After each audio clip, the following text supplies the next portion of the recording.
Señores, continuamos nosotros con el desarrollo de este espacio. Les recuerdo nuestra cuenta en YouTube, Miosotis Grullón es nuestra cuenta. Esto que ustedes ven, bueno, lo que ustedes cotidianamente ven diariamente aquí en este espacio, ustedes lo ven en diferido a través de nuestra cuenta en YouTube, que para todos nosotros es un placer inmenso el seguimiento que ustedes le dan de manera cotidiana a este espacio.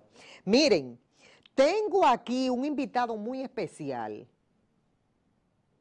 Debería el doctor hacer una parte y venir permanentemente a compartir con nosotros en este espacio. Es una de esa gente que forma parte de la función pública, que hace un ejercicio verdaderamente eficaz de lo que tiene que ver la entrega en ese ámbito de la medicina. Y uno se siente sumamente complacido, primero de la oportunidad de haberlo conocido y segundo de ver esa dedicación, esa entrega. Nadie como él en su área, y para nosotros nos reconforta dentro del panorama difícil que nosotros hemos tenido en la República Dominicana cuando hablamos de los quemados, y que necesariamente, inmediatamente, el primer nombre que nos llega es el del doctor Eddie Rudy, quien dirige la unidad de quemados del Luis Eduardo Aybar. Lo que pasa que ahora opera en el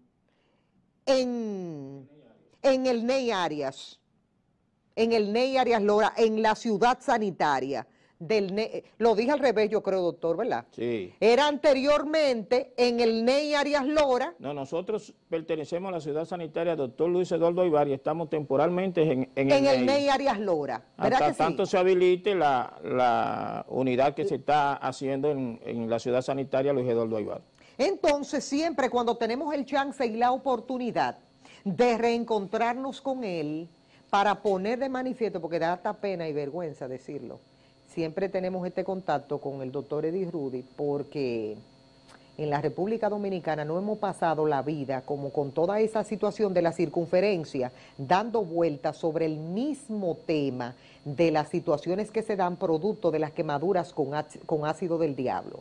Cada vez que hay un caso nuevo, vuelve el tema y se pone sobre la mesa. Y le digo lo que da pena y vergüenza, que hablamos de lo mismo, de la misma situación, porque sin cambios no ha habido iniciativas adecuadas y claras que permitan que eso comience a sacarse del mercado y solamente los tengan acceso los que se dedican a eso. Dice casi los promeros y todo este tipo de cosas que ya tenemos años, más de 5, tratándolo aquí con el doctor Eddie Rudy en el programa.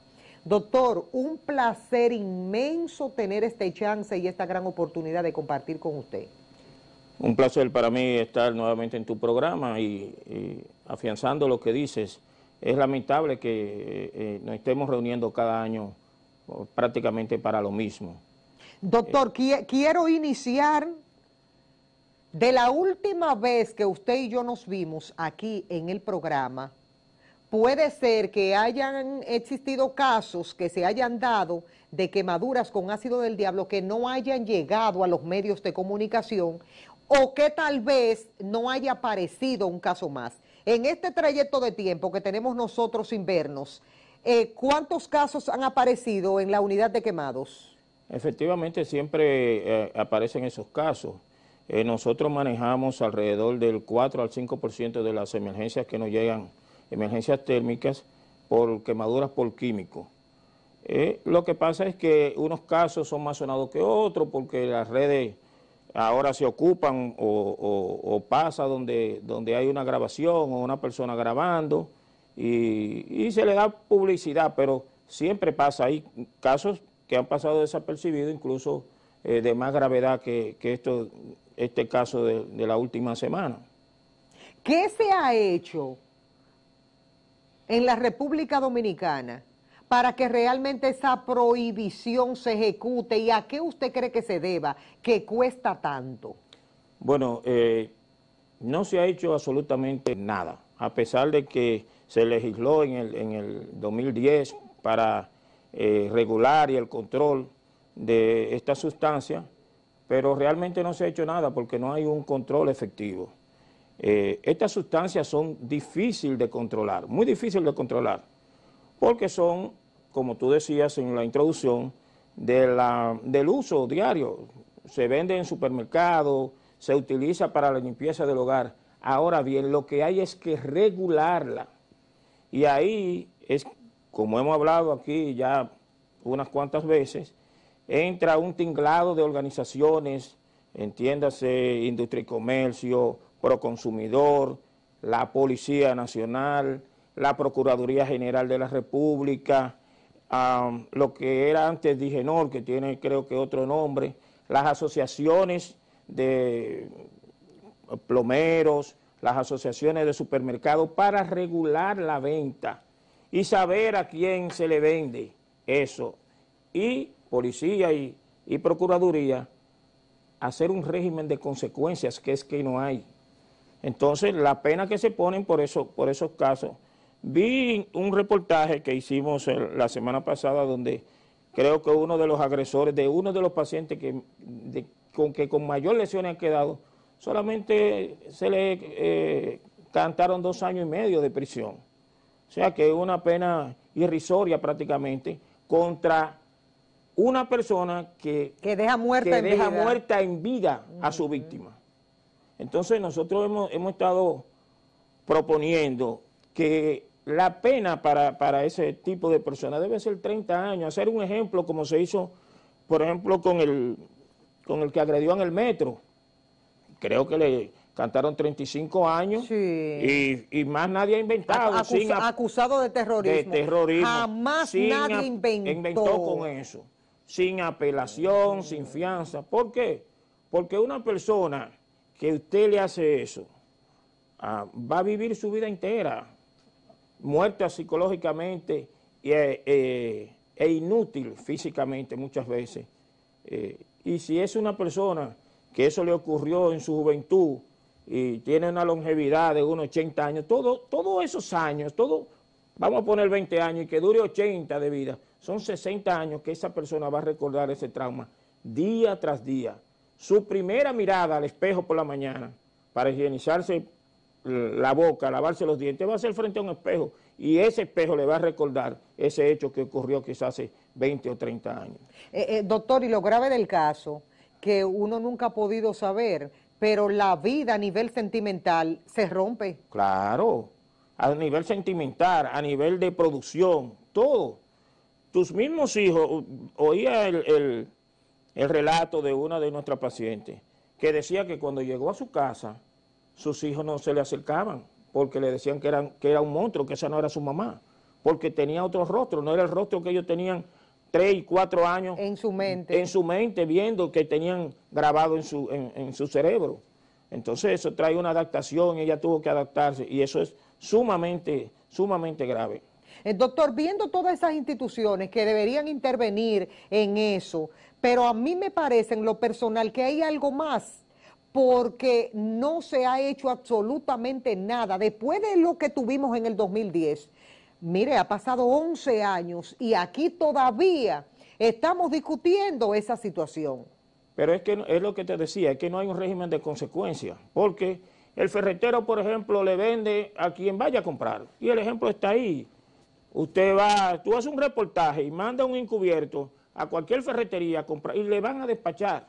Bueno, yo vi hasta vendiéndoselo a menores de edad. Claro, en la parte alta de la ciudad, por ejemplo, no voy a decir la calle, hay una serie de talleres y un negocio de baterías viejas y ahí tú vas y compras un galón de ácido de batería barato y sin ningún problema. Nadie te pregunta para qué, y entonces no tiene eso una regulación, no tiene un régimen de consecuencias, lo venden y Proconsumidor va y quizá al inspector, no quiero decir lo que pasa con eso, y no hay un régimen de consecuencias, no hay cuántas multas tienen o quién ha estado detrás o ha cancelado la licencia de venta de una ferretería o de un supermercado. Yo no he escuchado nunca el nombre de un dueño de una ferretería que se le haya metido en el expediente, nunca yo lo he escuchado. Nunca, ni lo va a ver.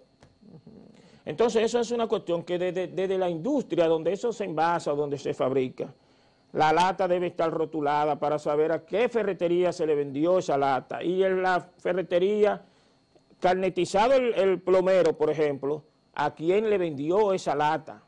Entonces, cuando pase un hecho, cuando agarremos el victimario, ¿a quién tú le compraste esa?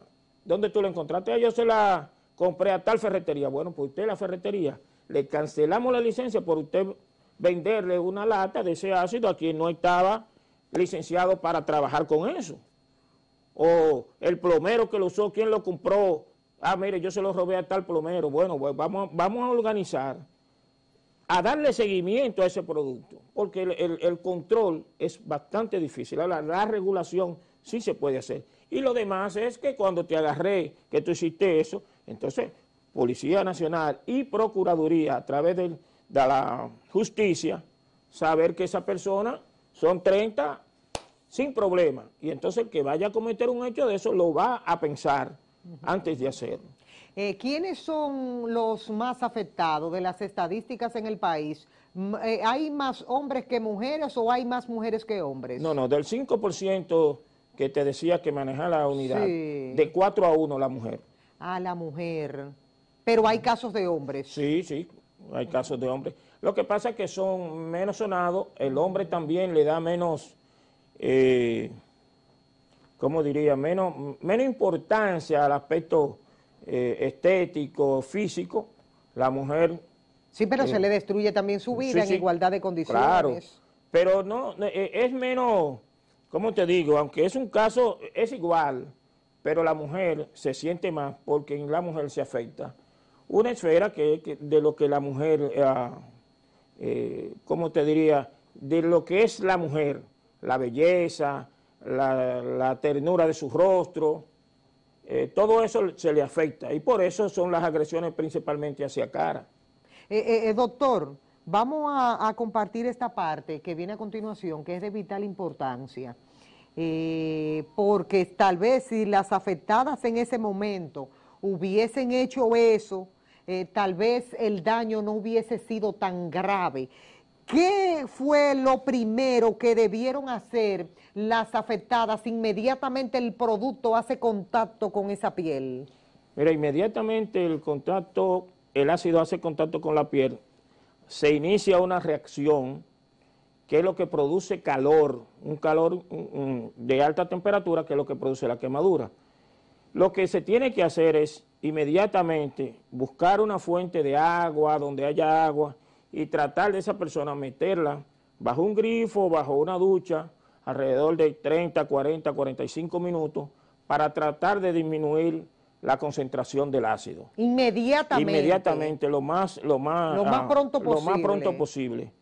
Hay algunas teorías que tienen lógica, por ejemplo, algunas sustancias bicarbonatadas que hace que cambia el pH del ácido y lo vuelve alcalino. Sí, hablaron de refrescos. Sí, son porque las colas tienen bicarbonato, sí, pero cualquier sustancia bicarbonatada, ¿qué pasa con eso? ¿Cuál es? Que tú no tienes una cantidad adecuada, porque tú estás en la calle y quizás 16 onzas o 1 litro de cualquier sustancia bicarbonatada no te va a dar para tener un reguío constante como lo hacemos, por ejemplo, en la unidad cuando llega, o como lo puede hacer cualquier persona en su casa. Que es mucho tiempo en lo que ese paciente llega a la unidad, ya ha pasado demasiado tiempo. Entonces no hay que desesperarse y tratar de ese paciente, meterlo en una ducha o con cualquier grifo, por lo menos 30, 35 minutos debajo de agua. Y entonces, y ese tiempo entonces que se pierde ahí, no es precioso. No, porque eso es lo que vamos a hacer en la unidad. Ah, en la unidad cuando eso llega es lo que ya hacen. Lo que lo metemos en una tina a hacerle eso. Entonces, fíjate que del lugar del hecho a la unidad transcurre un tiempo. Demasiado tiempo. Quizá 1 hora, 2 horas, si es en el interior, hasta 3 horas. Entonces, no hay que desesperarse y salir corriendo. Usted toma ese paciente y lo pone en una bañera en los hospitales, que nos hemos cansado de decirle a nuestros colegas, no lo manden de una vez, póngalo allá por 1 hora, el tiempo que usted se tome bajo agua para diluir el ácido y disminuir los daños, porque no es que no va a ocurrir ni que el paciente no se va a quemar, va a ocasionar daño. Inmediatamente el ácido hace contacto con la piel, va a ocasionar un daño. Ahora lo que debe involucrar que el daño sea el mínimo posible. Y con ese procedimiento, aunque el daño sea mayúsculo, es menos. Es más leve, se puede hacer más leve. Claro, eso va a depender de la concentración del ácido y del tiempo y de la cantidad de ácido que le sea arrojado y el tiempo que el paciente dure con ese ácido, con una buena concentración en su cuerpo. Hay que hacer notar también que la piel tiene un poder de absorción, que el ácido que esa piel, por eso decimos que sea lo más pronto posible, porque esa capacidad de absorción que tiene la piel, cuando esa piel absorbe, ya el ácido absorbido, no hay forma de... No hay forma entonces, de eso va haciendo eso. su daño a nivel de tejido celular subcutáneo, músculo, y tenemos que esperar entre 5 o 6 días que ese ácido se degrade y termine de hacer todo el daño que ya va a hacer por debajo de la piel. Hay un procedimiento que se utiliza porque para el que haya penetrado. No, ahí no podemos hacer ahí nada. No se puede hacer absolutamente ahí hay que esperar nada. que él se degrade y haga ya ocasione todo el daño que él va a ocasionar. ¿Cuántas operaciones que usted recuerde y tenga ahora pendiente se ha realizado a una paciente después de haber recibido en su piel y haber hecho contacto con ácido del diablo y que haya tenido que hacérsele tantas intervenciones? ¿Cuál es la que mayor cantidad de intervenciones se le ha hecho? Bueno, hay pacientes que requieren muchas veces 25, 30 intervenciones para mejorar el aspecto más funcional que el estético, porque lo estético no vuelve a recuperarse. Lo que se hace ya en cirugía reconstructiva es hacerlo más funcional. Por ejemplo, pacientes que quedan con desviación de comisura labial, que quedan con tos o los párpados invertidos, para que pueda cerrar los ojos, para que pueda dormir. Todo eso lo hacen ahí en el NEI Arias Lora. Sí, todo eso lo hacemos en la unidad. Es decir, todos esos especialistas atienden esos pacientes. Sí, tenemos un departamento de cirugía reconstructiva, que es la segunda fase. Ya después de la fase aguda del paciente, entonces viene la fase reconstructiva, porque son lesiones que al romper el código genético de la piel producen en más del 98% lesiones hipertróficas y queloides, que son todas esas cicatrices horribles que tuve en los pacientes quemados por ácido. ¿Hay algún programa que usted conozca dentro de, con todo este tiempo de experiencia que tiene, que permita saber si esos pacientes, porque para mí vienen siendo pacientes de por vida, si esa gente reciben algún tipo de ayuda permanente del gobierno de turno? No tengo conocimiento de que haya un programa. ¿Nunca lo he escuchado? No, nunca lo he escuchado. Sí, ellos tienen, los pacientes, tienen una asociación ellos mismos, donde se dan apoyo unos con otros. Cada vez que hay un caso así sonado, pues ellos van, le dan consuelo, le dicen cómo hacer las cosas, lo que pueden esperar, y ellos tienen un club que se dan apoyo mutuo. Cada vez que hay un caso de eso sonado, van y le asisten. Las que han perdido, por ejemplo, un ojo, ¿hay forma de reconstruirle el rostro en ese sentido? Sí, hay forma, por ejemplo, no va a recuperar la visión, pero sí hay forma de ponerle una prótesis ocular para mejorar un poco el rostro, pero no... Aunque esté tapada la zona. Sí, eso por técnicas quirúrgicas, eso se descubre todo lo que es la cavidad orbitaria y se colocan prótesis y se hace mejoría desde el aspecto físico, pero no vuelve ninguna paciente nunca a tener la tersura de su piel ni la belleza de un rostro femenino. Fíjate que siempre la mayoría de los casos que pasan son en personas y mujeres bien agradecidas con lo que es la belleza, perdón. ¿En cuánto le sale al Estado Dominicano cada paciente que es rociado con ácido del diablo?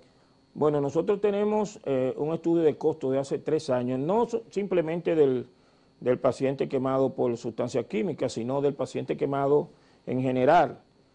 Nosotros manejamos promedio en un 37% de superficie corporal quemada. ¿Qué quiere decir esto? Nosotros manejamos el promedio de los pacientes que nosotros manejamos tiene el 37% de su cuerpo quemado. Ese paciente le sale al Estado diario, el día cama, en 45.600 pesos el día cama. 46.600 por día. Y tenemos una estadía promedio de 13 a 14 días.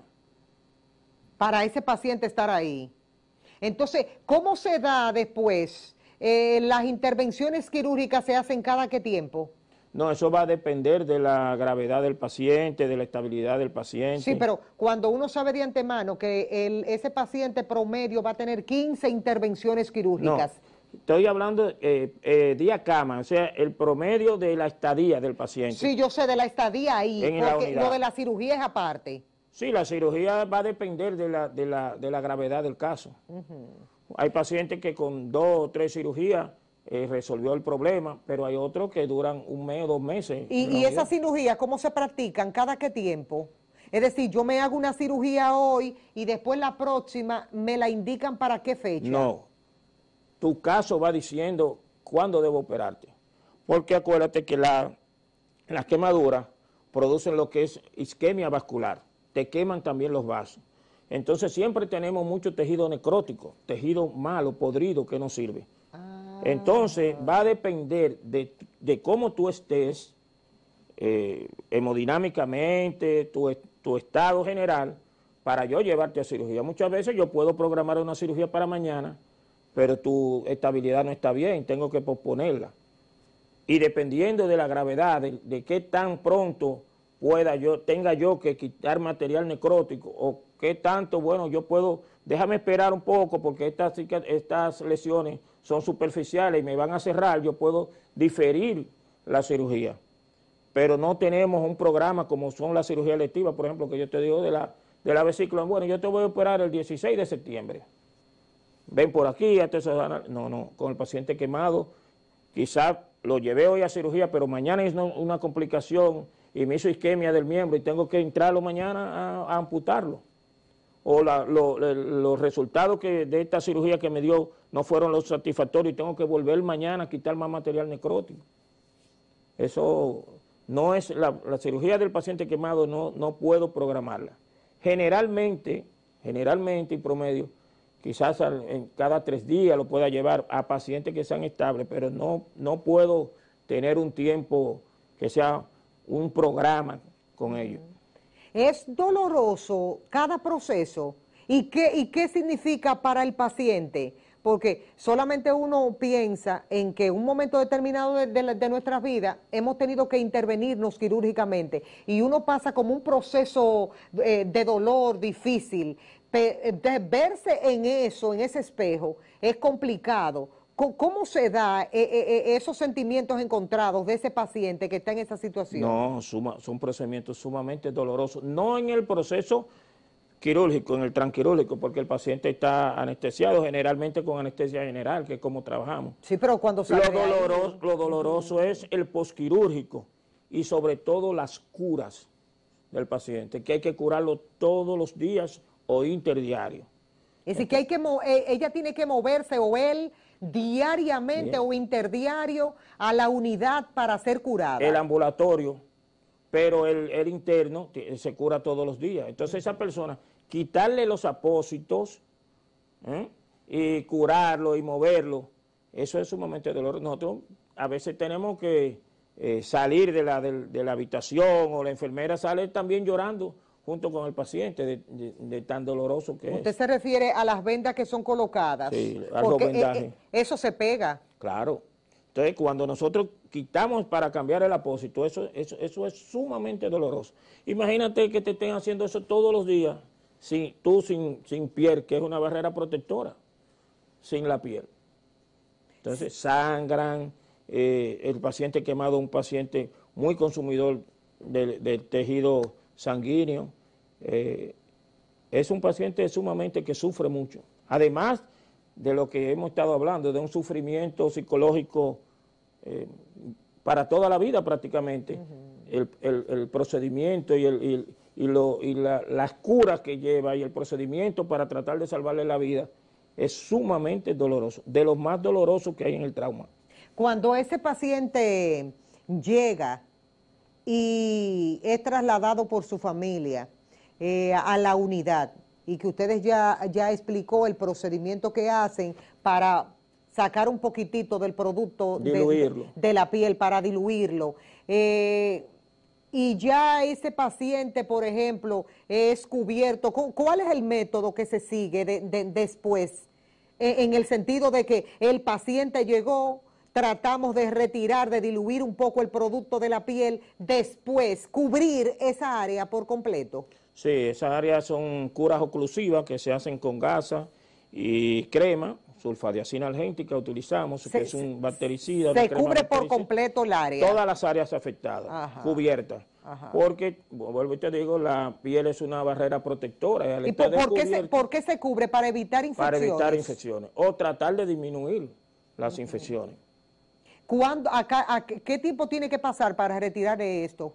La primera vez. No, las curas son diarias. Diariamente. Todos los días. Sí. Todos los días. Ya cuando el paciente está un poquito... Ese primer día es terrible para esa persona. Ese primer día y los subsecuentes. Sobre todo los subsecuentes, porque entonces comienza el paciente ya a descamarse, o son pacientes que ya nosotros hemos debridado, quitado la piel necrótica, y ese paciente está... con el tejido celular subcutáneo o los músculos expuestos.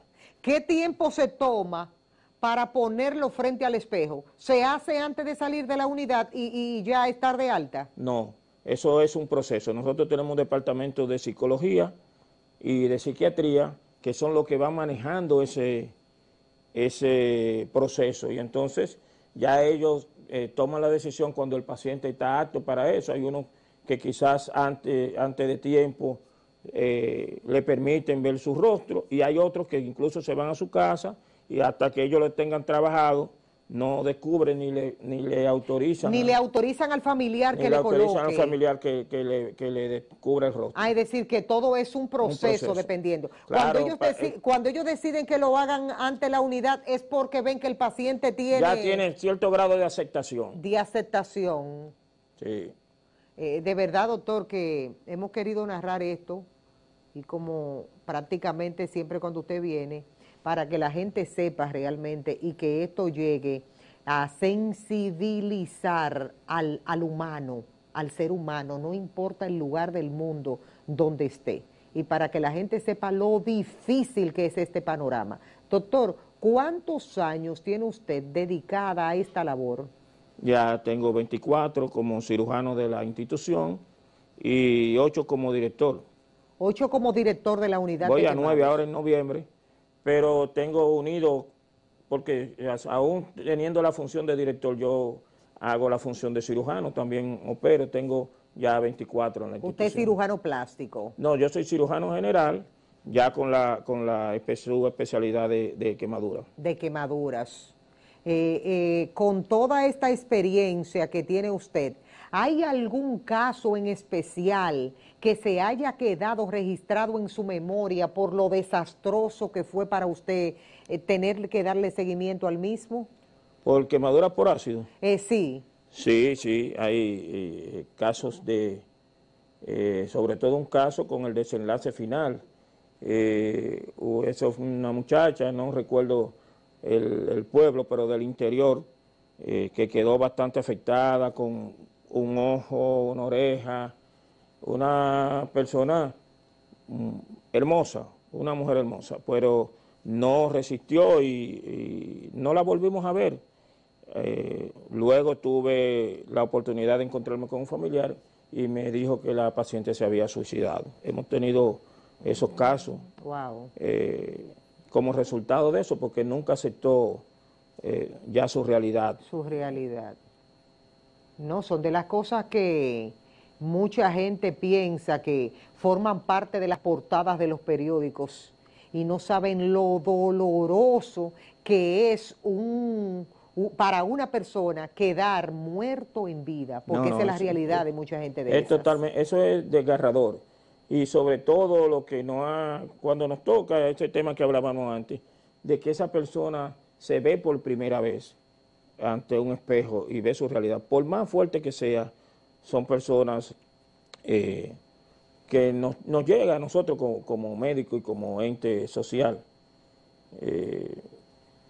Generalmente son personas jóvenes, 20, todo en el desarrollo total de su vida laboral, lo que le impide, y eso afecta entonces su economía en el hogar, sus relaciones con el esposo, con la esposa, porque evidentemente viene una separación, generalmente más del 90% del fracaso matrimonial con estos casos ocurre, o de la separación.